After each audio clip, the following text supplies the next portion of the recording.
I remember की poem की third stanza के बारे में पढ़ते हैं। उसमें ना मेनली जो थॉमस हुड है वो नेचर के बारे में बता रहे हैं, क्योंकि उन्होंने पहले पैराग्राफ में क्या बताया है कि उनके घर में एक विंडो है, उस विंडो में से क्या हो रहा है, सन आ रहा है और वो चुपचाप जाके उस सन की जो रेज़ है उसको देख रहे हैं, ले रहे हैं अपने ऊपर। सेकंड में वो अपने घर के गार्डन के बारे में बता रहे हैं। उसमें ये नहीं बता रहे कि अकेला मेरे पास गार्डन है, उसमें फ्लावर्स भी है, वो ब्लूम भी कर रहे हैं, डिफरेंट डिफरेंट कलर्स की हैं, और उन कलर्स और फ्लावर्स जो ये दो हैं ये ब्यूटीफुल पार्ट है उस पोएम का। उसके बाद वो अपने ब्रदर के बारे में बताते हैं, जो ब्रदर की डेथ हो चुकी है और उसने एक ट्री लगाया था। वो ट्री आज भी है, जो एक मेमोरी है, एक टोकन है उनके ब्रदर का, क्योंकि उनका ब्रदर तो नहीं है बट उसके हाथ से लगाया गया वो ट्री अभी भी है।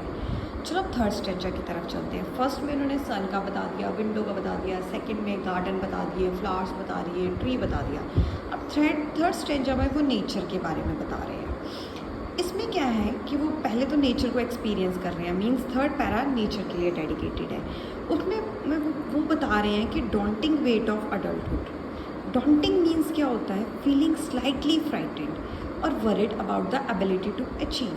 मीन्स आप थोड़े से डरे हुए हैं, थोड़े से टेंस हैं कि आपके अंदर ये एबिलिटी नहीं है कोई चीज़ अचीव करने की उस चीज़ को, तो उसको बोलते हैं डॉन्टिंग।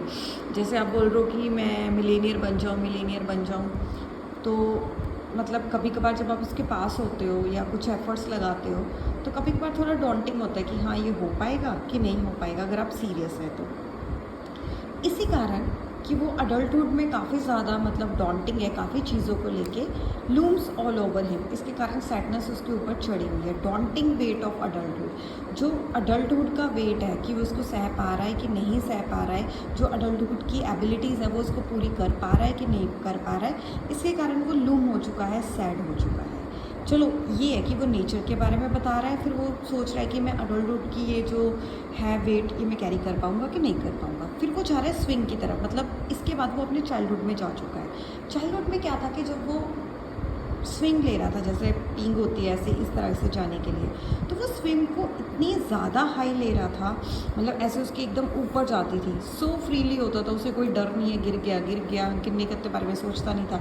जब वो लेता था सो फ्रीली ऐसे जाता था और उसे ऐसे लगता था कि जैसे एक स्वेलो बर्ड होता है जो स्काई में उड़ता है बहुत हाई, उसी तरह वो भी उसमें उड़ रहा है। मतलब वो अपने आप को एक बर्ड का फील कर रहा था। जो वो स्विंग वो झूठा ले रहा था ना इतना हाई, तो उसे लगता था कि मैं भी एक स्वेलो हूँ, मैं भी स्काई में जा रहा हूँ, मतलब मैं भी विदाउट विंग्स क्या कर रहा हूँ, उड़ रहा हूँ। तो यहाँ पे वो बता रहा है comparison between spirit and lightness of the feathers.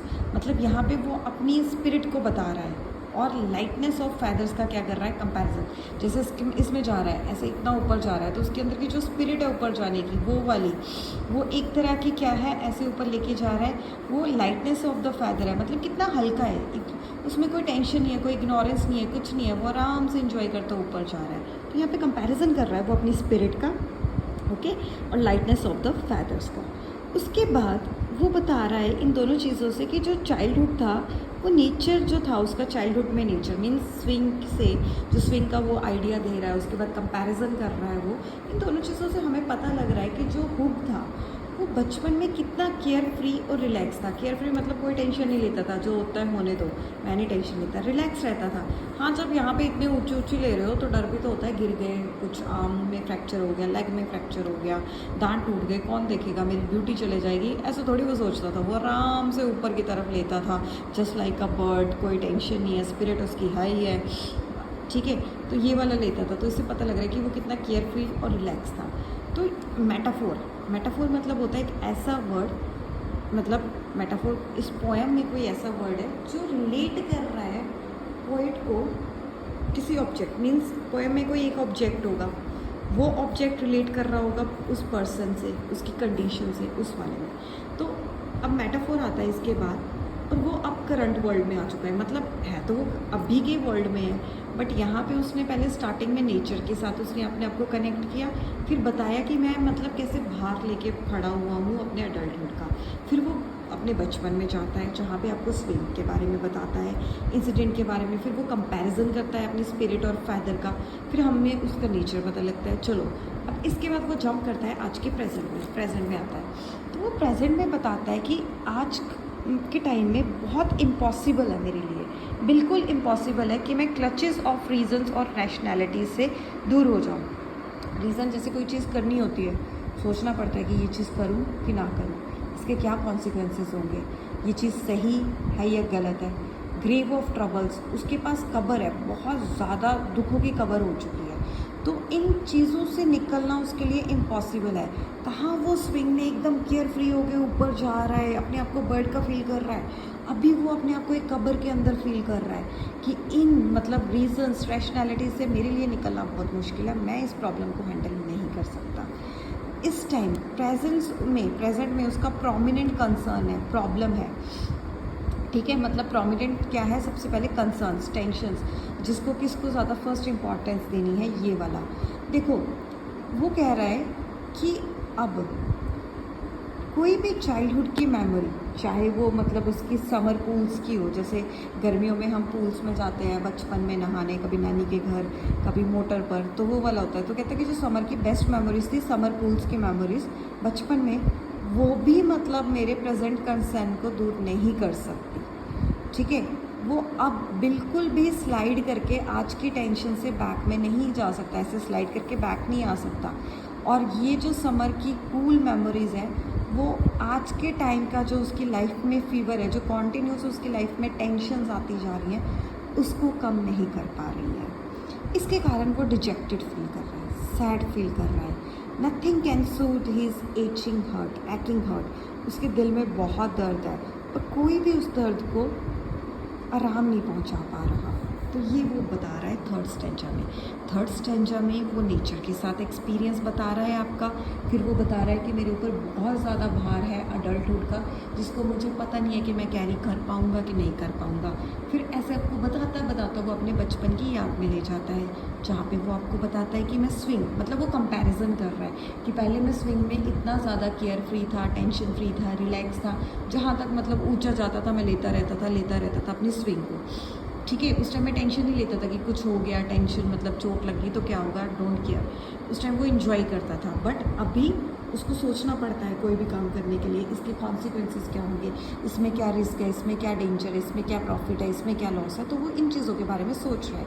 Clutches of reasons and rationality, presence, concerns, prominent, ठीक है। वो बता रहे हैं कि जो इस टाइम मुझे टेंशन है ना, वो मुझे बचपन की कोई मेमोरी, स्पेशली समर पूल्स की मेमोरी भी उस टेंशन से आज़ाद नहीं कर सकती, ना ही मैं दोबारा स्लाइड करके अपने बचपन में जा सकती हूँ। इसकी वजह से मैं बहुत ज़्यादा सैड हूँ, मेरे दिल में बहुत ज़्यादा दर्द है। अब चलते हैं स्ट्रेंजर 4 की तरफ, जो लास्ट है। ओके, स्ट्रेंजर 1 था सन की तरफ, स्ट्रेंजर 2 था गार्डन और उसके भाई की यादों की तरफ, स्ट्रेंजर 3 है loss of ignorance and loss of innocence. अब क्या हो गया कि अब वो अडल्टहुड में आ गया है, अब जो जवान हो चुका है तो उसमें मासूमियत तो नहीं है, अब वो मासूम तो नहीं है। इग्नोरेंस नहीं है, इग्नोरेंस होती है मतलब लैक ऑफ इन्फॉर्मेशन। जैसे हम कोई चीज़ करते हैं बचपन में, हमें थोड़ी उसकी इन्फॉर्मेशन का पता होता है, हमें थोड़ी उसकी नॉलेज का पता होता है कि ये क्यों हो रही है। तो ये सब चीज़ें, ना तो उसके अंदर मासूमियत रही है, ना इग्नोरेंस रही है। अब वो फिर आपको बताता है कि बचपन में ना वो फिग ट्री को देखता था, जो फिग ट्री था वो डार्क में भी खड़ा रहता था, अंधेरे में भी, और एकदम हाई होता था ऊपर की तरफ, और ऐसे लगता था जस्ट स्काई को टच कर रहा है। बचपन में, अभी नहीं, ऐसा लगता था कि जस्ट मतलब ये इतना ऊंचा है, यहाँ से जंप मार के स्काई है, और यहाँ पे स्काई वो बता रहे हैं किसको, हेवन को। हेवन मतलब स्वर्ग को, कि मतलब ये इतना ऊंचा है, डार्क में भी खड़ा हुआ है, डार्क मतलब दुखों में भी खड़ा हुआ है, और ऐसा लग रहा है कि इसके पास थोड़ी सी जंप करके स्काई है। स्काई मतलब क्या है, हेवन। जो ट्री है वो स्काई के बिल्कुल पास है, क्लोज है हेवन के।